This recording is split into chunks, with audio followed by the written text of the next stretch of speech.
Hey there, welcome back to another episode of the Supply Chaney podcast. And I am your host, Nathan Chaney. Imagine that. Today we're going to talk with Tyler, who's in GTA, that's the Greater Toronto area.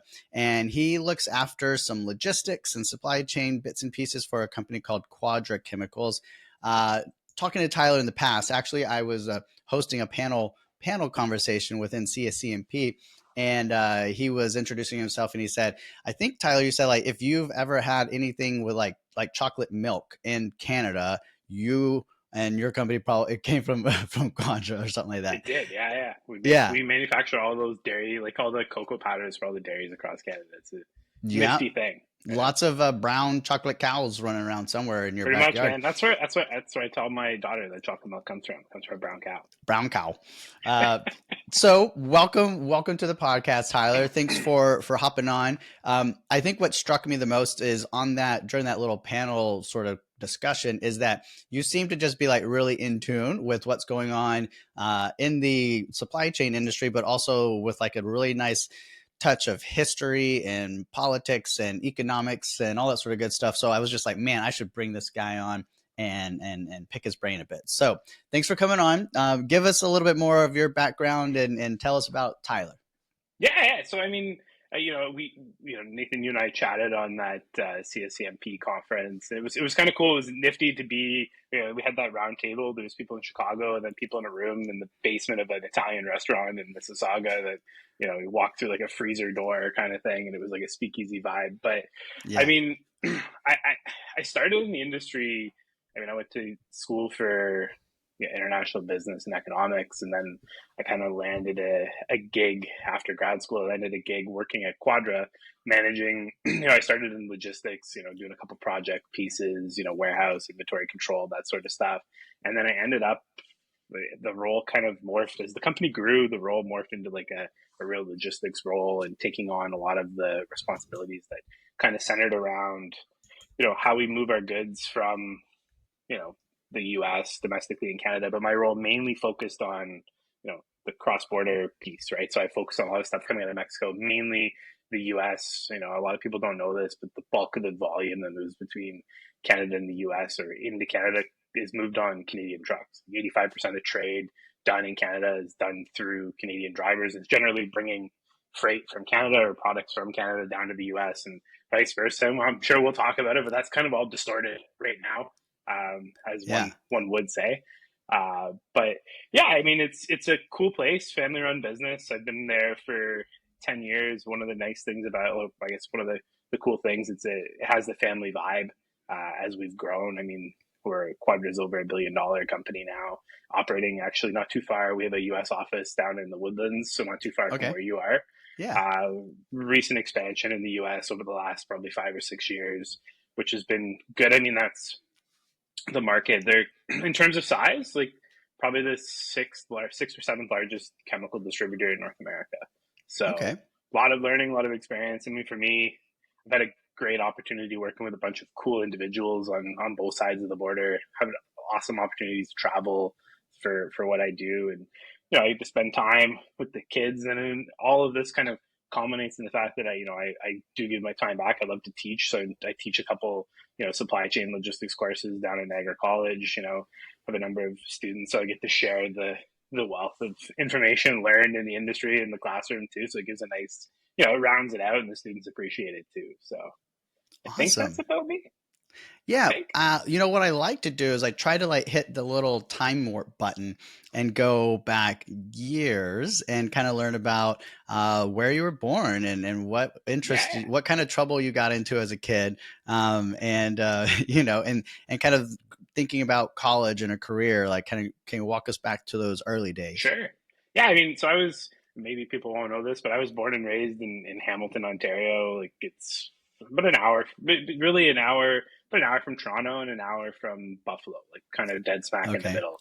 And so I grew up there. I played hockey, basketball growing up, as the Canadians do. We play hockey, because it gets, it's cold up here six Yeah. months of the year. Still cold now.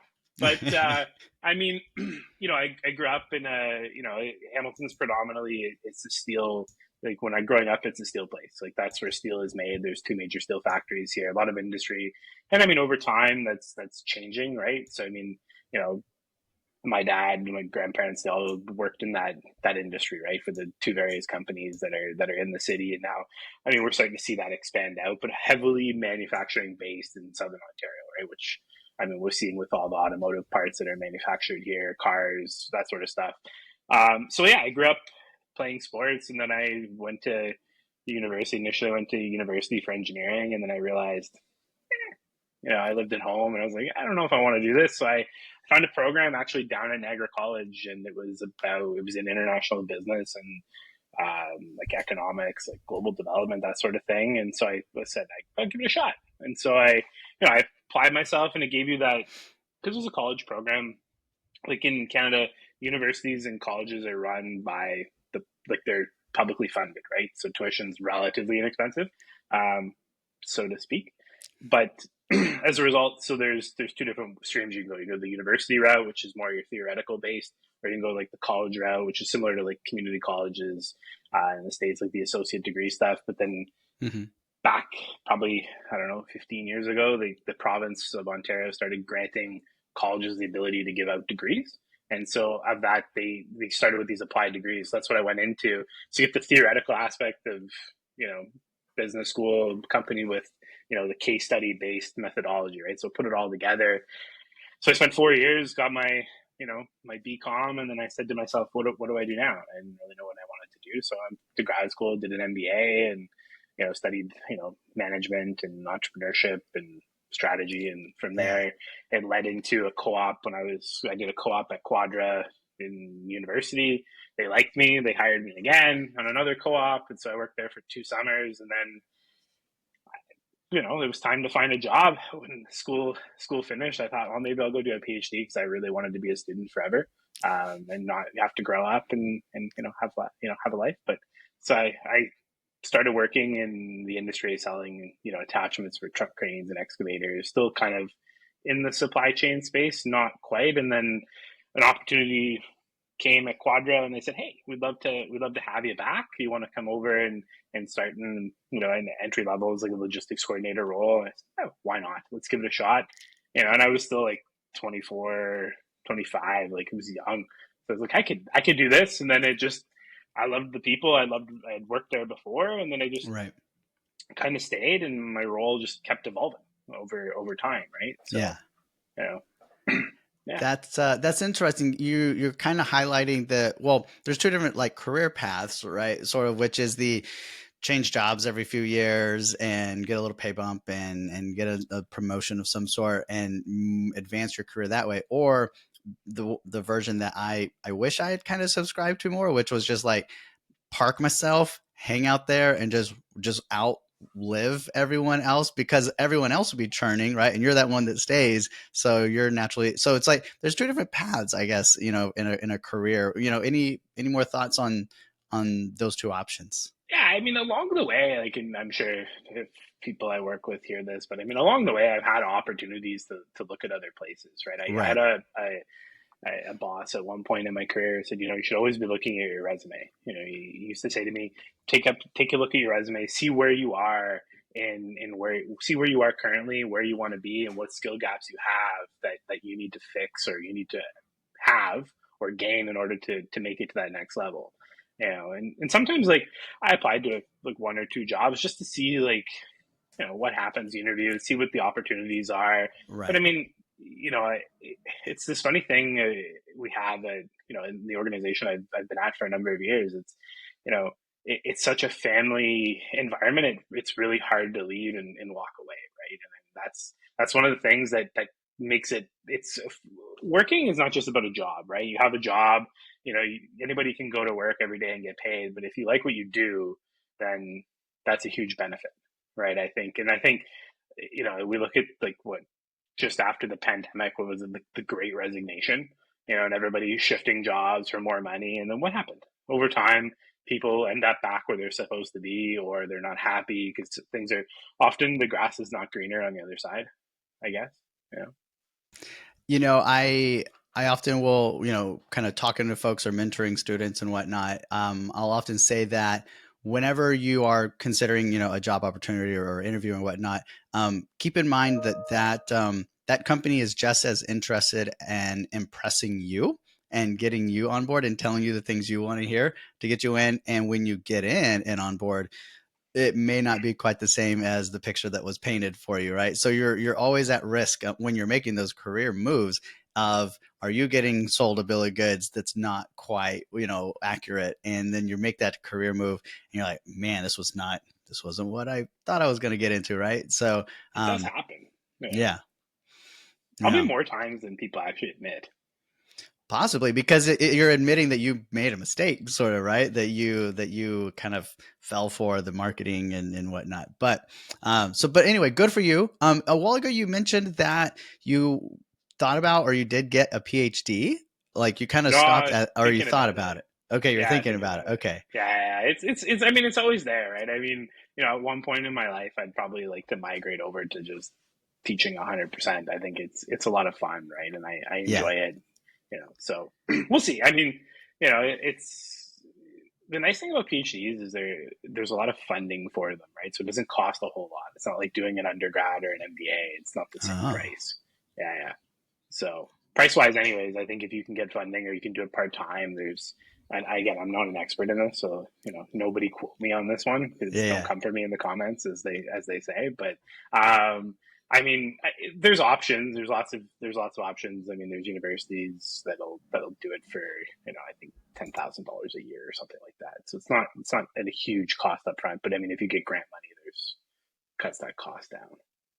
Oh my gosh, you might be planting a seed with me right now unintentionally. I'm See the finishing wheels up my spinning. MBA now. I'm taking 3 classes this semester, and it's kind of eating my lunch at the moment. And as in addition to everything else I'm trying to accomplish, but it's fun, and I'm learning good stuff, and that applies to what I'm trying to do, building this little business. So it's really beneficial.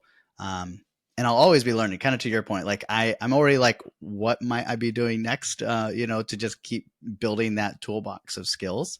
Um, let's talk a little bit about talking about toolboxes of skills and whatnot. Kind of you as a teacher, you're in contact with students, and you undoubtedly give them some advice and mentorship and that sort of stuff, along with just the book skills and whatnot. If you were like kind of gonna go back and talk to your younger self back when you were in college days, and you wanted to get to where you are today, what sort of advice would you give to like kind of shortcut your way there, or advice to students today that are studying business and want to get into logistics? Yeah, for sure. I mean, I used to always think that you come out of school and you get that VP job, right? I think Right. that's what they always think when you go to business school. Everyone comes out here, you're going to come out of school making $200,000 a year. It's not reality. First of all, like you have to in order to learn the job, you have like in order to learn the skills you need, you have to do the boring jobs first, right? And then the boring jobs are where you gain the skills to understand how a business operates, right? You understand the business processes and don't rush it. I always wanted to rush the learning. And I remember when I did my MBA, like I had like a year of work experience because that was the program I went to, and it was great payback period. But I think now looking back on it, I would have probably waited 5 or 6 years. I think I get more out of I went to a leadership course at Ivy Business School for 4 days, and I got more out of that 4 days than I probably got out of the leadership negotiation course I took in my MBA, and mainly because I had the experience that backed it up. So when you go through scenarios, if you have situations with your employees or situations in your supply chain, you can actually look back on what you've previously done, right? So like the boring things that clicks in your mind is, you go back to your brain and you're like, yeah, okay, I can see the situation and how we emerged out of here. Now I understand the clear path to solving the problem, right? When For everyone sure. has to start green, right? You have to be that green employee and be open to willing to make mistakes. I think that I used to tell my team, if you make a mistake, it's fine. Make the first mistake, it's totally fine. But if you make the same mistake again, then you didn't learn the first time, right? And making mistakes is how we learn, right? It's what we do to correct the path after we made the mistake, and what we learn.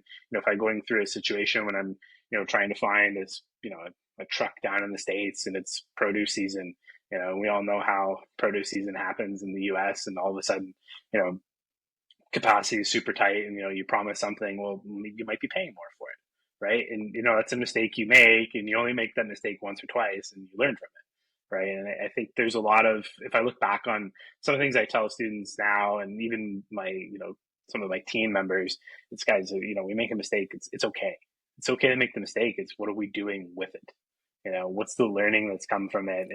And people want to sometimes make it a much larger, I guess, make the mistake much larger than it actually is. And someone's always looking for someone's head on a platter, and that's not it, right? It's how can we together, collectively work together to make sure that, hey, we made this mistake. How can we make it better collaboratively, right? Yeah.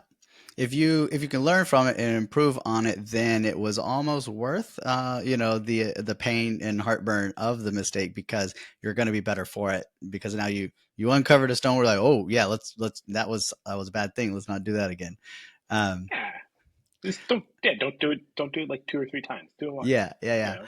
Um, you talked about making mistakes here a little bit, and this is a question that I really like to tee up for guests and ask everyone.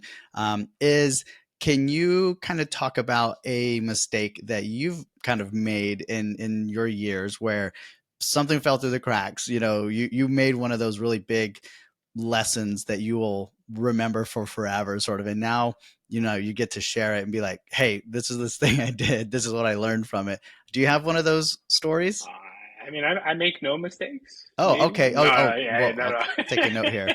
no. No, I mean, I think early in my career, one of the things I learned about, so I learned the importance of like RFQ documents and making sure you have everything clearly laid out and what your parameters are on an RFQ. And I've done 10 plus RFQs now, and on freight spend at varying sizes. But I remember my first one that I ever did, they kind of like, it was a great learning experience for Tyler, right? It was, here, here's what we want you to do. Look at your Western Canada transfer carrier base and how we move freight across the country for our business. And I remember putting it together, and I put it all out. I sent the document out to all these carriers. We had all these meetings, and one of the things I forgot to do is like spell out that we wanted our own fuel surcharge program. We wanted our own accessorials. Like I wanted to lay it all out so it made sense. And then what I got back was 6 different varying things, some with rates included, some without, some with surcharges, some without, and it became impossible to how do you decipher the information and compare apples to apples, right? Because everyone has a different fuel program. So one of the things I learned, I remember going to my boss, I'm like, we made a mistake. And he's like, yeah. He goes, I know. He goes, I knew you made the mistake. And he goes, I let you. He let me make the mistake, knowing that it wasn't going to be that big of a deal, right? But for me, I'm sitting there going, man, I got to go tell this guy that I made a huge mistake, and we might have to redo this like big RFQ. And that wasn't the case, right? It was as simple as, okay, now here's what you should do. Lay out the framework of making sure you have one sheet for all your carriers, right? They all fill out the same thing. They don't alter it. They leave it the same. Everyone agrees to your fuel surcharge, your programs. You kind of set the rules, right? When you're a larger shipper, you can make those rules, right? When you're a smaller shipper, it's harder to make the rules. But as a large scale shipper where you have a freight budget of $40 million, it's a totally different animal, right? You can make the rules. I mean, we're not the same size as other companies like Coca-Cola, Pepsi, like far larger, right? They dictate the terms, right? The Walmarts or the Amazons of the world, they dictate really truly what happens, and the carriers bend to their will, but not the same from our side. But yeah, I think it was a good learning experience. One of the things I learned is just have yourself, create a checklist, put it together, create a template and a framework, and move through it. Yeah, Yeah, yeah. It's those those things. I mean, when you make the mistake like that, it's the best lesson learned. Like you won't do it again because you had to live through the repercussions of it. So yeah. it's it's Disappointment. a You don't want to disappoint people. You it's know. double it's a double-edged sword. There's just try to get the best out of it that you can. Let's talk a little bit about your the day-to-day, like, I guess, existence and job of Tyler. So Sure. the funny story here is folks might go look you up on LinkedIn and see that it just says logistics, and that's it. And can you explain why not give a little more detail of what your title is and your role kind of description? Yeah, I mean, so I put that there. Like, the reason for it is 'cause on LinkedIn, it seems like LinkedIn's like every freight sales or operations sales executives like bread and butter, right? Where you just get those generic emails from, like trying to think like those mail services where they just spam you with a whole bunch of emails and you're on a mailing list, like the total quality logistics model where they just call you consistently, right? They'll just keep calling until they get somebody, and that happens a lot. It's funny. I know, like during the pandemic, leading up to the pandemic, freight was relatively stable. The market was great, and the pandemic happened, and what happened to freight, right? Like volumes dropped significantly, and the amount of calls, like just we would get phone calls, like at least 2 to 3 phone calls a day from trucking companies or carriers looking to sell, freight options.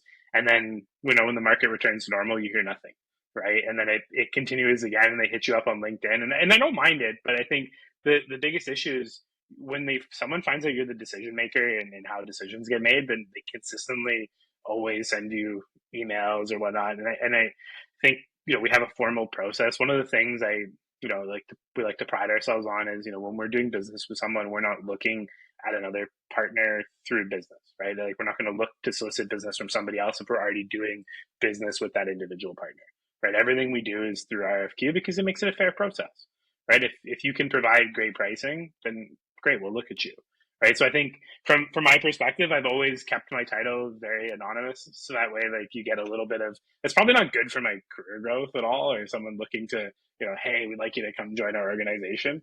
But for anybody asking, I am a logistics manager. That's the title specifically, but I just put logistics on there because I'm trying to get away from Sure. getting Yeah. spammed. Yeah. The pitch slapping that takes place. I mean, I know that I get one or two a week. That's let me help you with your podcast. Let me help you with growing your freight brokerage, all this sort of stuff, Yeah. and yeah. We've gone. I find like we've gone away from like those personal, like the very personal. Hey, I show up, bro. I come by your office and have a Right. meeting to. And I mean, listen, a lot of people are working virtual now, right? It's the new Mm-hmm. environment we live in. But I find like the amount of emails we get for soliciting business, or you just get someone to call you up and say, hey, let's do business together. It's like, we don't even know who you are. Like, what do you do? Like, let's, instead of going right from you know hey, hello to hey, do business with me. Like, how about we build a relationship over Yeah. time? And that's a lot of our partnerships. I know with we talk about Speedy. Michael from Speedy. We're one of Michael's first accounts, right? I mean, he came to us. I mean, a little plug for Speedy, but like we started with them, they were maybe $20,000 in sales a year, and now we run 5 dedicated trucks with them. They're running our LTL. They're running cross border business for us. So like that relationship's grown over 8 or 9 years, right? It Yeah. didn't just evolve to what it is now. It evolved on a mutual trust, right? Like we gave them something small to start, and they continuously, hit it out of the park. And we said to ourselves, that's a partner we can be partnered with, right? So a little plug, but I have a soft spot for them. So Oh, you're good. You're good. Um, so to talk about your LinkedIn sort of handle here, whenever we were putting together that panel discussion, and I saw that you were one of the panelists, and I was doing my little research on everyone, I was like, why did they pick this guy? Like literally, he has no title, and he's going to be a contributor on this panel. I don't. What were these guys thinking? And now it all makes sense, right? After meeting you, because I texted you, I was like, "Hey, what's your title?" Because I don't know what I'm going to yeah, call you when I introduce you. it's true. I That mean, was yeah, funny. it's all by design, right? I try to Yeah, make it, yeah. convoluted on purpose, I Maybe guess. what you can do is you can substitute like ones and zeros for like L's and Good plan. I's and things. So that way it says logistics manager, but it's like, the I is It a doesn't know. one Yeah, yeah, and, that's a very and the valid point. L and the O is a zero, right? Like Yeah, how you can disguise phone numbers, so I love it. I think that could be a way forward for you. Makes Um, sense. tell me how that works out if you still get a bunch of If it calls. works out, I'm gonna write a book about it on LinkedIn. How There you to go. one of those like LinkedIn learning articles or something. That's it. That's it. Hey, question, because I am, I've got a transportation business as well. Got the, freight brokerage. And so I'm at times that I hate being it. I don't do it much, but being that pesky sort of salesperson, trying to be like, hey, do you have an RFQ coming up? Can we participate? How can we just build this relationship? From your perspective, to all of the sales folks out there, like, is there any like hints, any like pro tips on how we can approach logistics managers, and just try to not be so pitch slappy about it and like actually build some value and get that conversation going in a genuine sort of like way. Like, is there some tips that you've got from your side? Yeah, I mean, I think Nathan, from our perspective, we hate it. Like, we're already busy enough as it is, right? And I think Right. like everyone is, like, not just us specifically, but I think everybody's always busy in their roles, and Sure. there's not a lot of time for, hey, let's have an hour conversation about our freight, right? And Yeah. so I think like the LinkedIn reach outs are great, or the pitch slapping as you called it. Like, it's good, but what I think in irritates more people than not is like the Right. consistent follow up, right? I mean, it's like, okay, like we're a little bit busy right now. And I think even from our side, I think we could do a better job of saying, hey, we post our, what I really envision is posting what we actually do and having a logistics page on our Right. website, right? And saying, Hmm. hey, this is what we do. This is our process. We do it through RFQs typically, or we'll reach out if it's a specific form of business we're looking at, or like you meet someone in an industry event, you connect, right? And that's how it goes, right? I find that, oftentimes, someone who's understands, I think one of the greatest things is trying to understand what the problem of a logistics manager is, or what the pain point is, right? And I think oftentimes people, they want to go right into solution mode, and they're not actually looking at, okay, what's the actual problem? Like, what do they need? What's the reason they're doing an RFQ? Is it just because they're looking at better pricing? Is it because they want, someone to integrate with their TMS system? Is it that they don't have a TMS system? What are they looking for? And I think oftentimes, like, you get a lot of the good sales reps will, they'll go to those questions, right? Those leading questions to figure out exactly what they need. What's your pain point? What are you trying to solve? Right. And it depends on, like, for our business, it depends on the aspect of the business, right? I mean, we do ocean freight, we do LTL, we do truckload, we do bulk, like liquid and dry. So like we touch a lot of forms of transportation, right? And I mean, on the liquid bulk side, I mean, our biggest pain point is risk, right? So we're not going to broker out bulk loads because there's a significant amount of risk with it. You know what I mean? Like, especially when you're starting to handle chemicals and all sorts of stuff that, like, some people can get hurt, right? And we're not just selling, like, yeah, we sell stuff that makes a cake, but we sell stuff that's really bad for you, right? And can do some serious harm to the environment, or individuals, right? So it's, what are what are we trying to accomplish? Not just, hey, like, we can do this. Or oftentimes I get a phone call saying, hey, what do you guys do exactly? And it's like, you've done no research into what Go we look do, at and the now you want to do website, business. man. Yeah. Yeah, like, it's, our website's pretty cool, and we they redid the website, I think, about almost a year ago, where they're rebranding. So take a look at it. Quadra, I think it's quadragroup.com is our website. So take a Hmm. look. There's a full product catalog on there too, and I think we have like an AI chatbot and stuff on there too. So So we've talked a little about Tyler the individual, Tyler the teacher, Tyler the logistics manager. Let's talk a little bit with Tyler the Canadian supply chain professional. How are things, on your side of the fence over there from a supply chain, tariffs, imports, cross border? Like what's the mood on your yeah, side? I mean, it's disruptive. Like, to be as politically correct as possible, it's extremely disruptive to the supply chain. I mean, you look at, every day there's a new. It seems like every day. I mean, when we talked about at the CSCMP conference or roundtable, we were talking about it, and it hadn't really happened yet. There was the threats of tariffs, the threat of the 51st state, all of these things, and the problem is we had no government to negotiate with, right? And we still don't, right? Like, there's a whole, like, buy Canadian movement that I think has caught a lot of people off guard. And I mean, this is probably the most patriotic I've seen people in forever, right? I mean, but these things have happened before, right? Like, if you think about how Canada and the U.S., like, the relations, like, there's a reason why our railroad goes east west, right? It was fear of American expansion, like the American expansionism that happened in the past. It happened during NAFTA, right? When the signing of NAFTA. it's happening again, right? This happens all the time, and I mean our economies are so integrated anyways. Like I think what are we $1 billion in trade a day or something like that, or $1 trillion? I can't remember the exact number, but it's the largest like free trade like relationship in the world, right? And we control the largest land border in the world, right? Unprotected. So So we should be, we should be friends, and we'll, like I guess like any sort of like friendship, you kind of can go through some little spats, and at the end of the day, the relationship will survive, but maybe just, just don't like each other for a couple days. you know, I harbor no, and I don't think anybody harbors any resentment towards like the Americans or anything like that. I think it's just now people are they're worried of what happens to the country, right? Like sovereignty has been called into question many times, right? And I think that's a serious issue for a lot of people, right? They're worried about that, and rightfully so. I mean, but I think in terms of business, it's we're so integrated. Like if you look at automotive, parts are made in Canada, parts are made in the US, right? Like a car, the parts like cross between both countries 6 or 7 times before they're actually like made in a finished good, right? And tariffs are only going to put the costs up on everybody, right? Like the whole thing of you put a tariff, we put a tariff, you put a tariff, we put a tariff. Like nobody wins.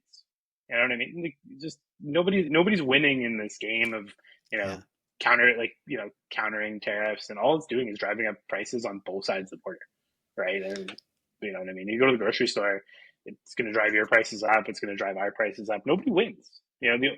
Right? The everyday consumer is the one. It's like anything in business, right?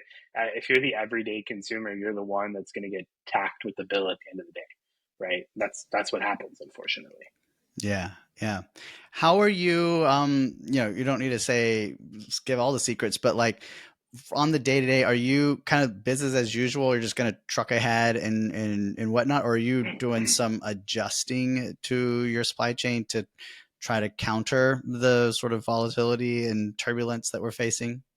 There's some of that that's happening, right? I mean, everybody wants some sort of a secure supply, right? One of the things that came out of the pandemic was no longer single sourcing, right? And then that's a big thing where a lot of businesses aren't being single sourced.